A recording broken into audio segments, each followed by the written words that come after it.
For this week's Starting Line, I'm Sarah Allen. On March 10th, the U.S. Alcohol and Tobacco Tax and Trade Bureau approved a product for sale called Packahol, which are little packets of freeze-dried rum, vodka, and cocktail mixes that, when added to water, creates an alcoholic beverage. The makers of Packahol say their product appeals to backpackers, travelers, and others who want a more lightweight, portable version of liquor. They are working on getting their products into stores by this summer.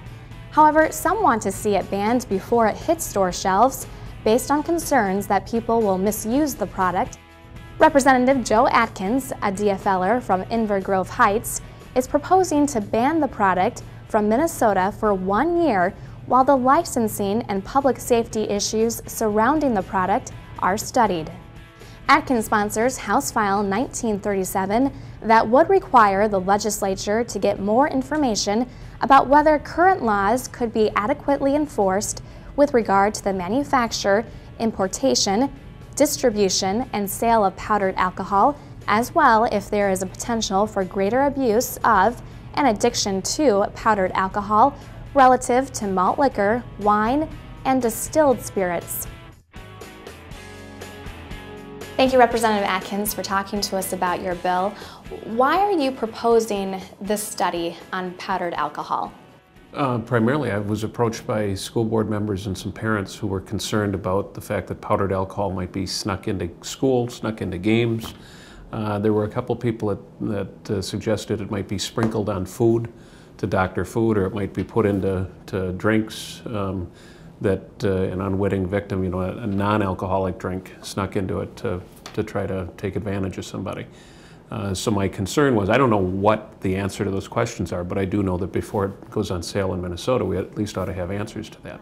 Can you explain how your ban on powdered alcohol would work under your bill? What I propose is a temporary ban that would last through July of next year, just giving us an opportunity, actually giving alcohol and gambling enforcement and the Department of Health an opportunity to look into it and tell us what their findings are.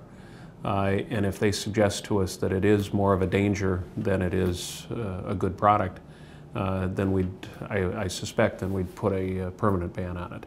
If they say, it's really not that bad, then my guess is we wouldn't go any further, and the lifting of the temporary ban would occur in July of next year. The maker of Packahol says that they plan to put their product on store shelves in the summer. What happens if your legislation isn't passed before or by then? Then it goes on store shelves this summer. The National Federal TTB, which is a labeling, they approved the label. And they just gave approval last week or the week before that the labeling is fine, which means it automatically goes onto store shelves as soon as the product maker can get it there. Where do you see your legislation going this session?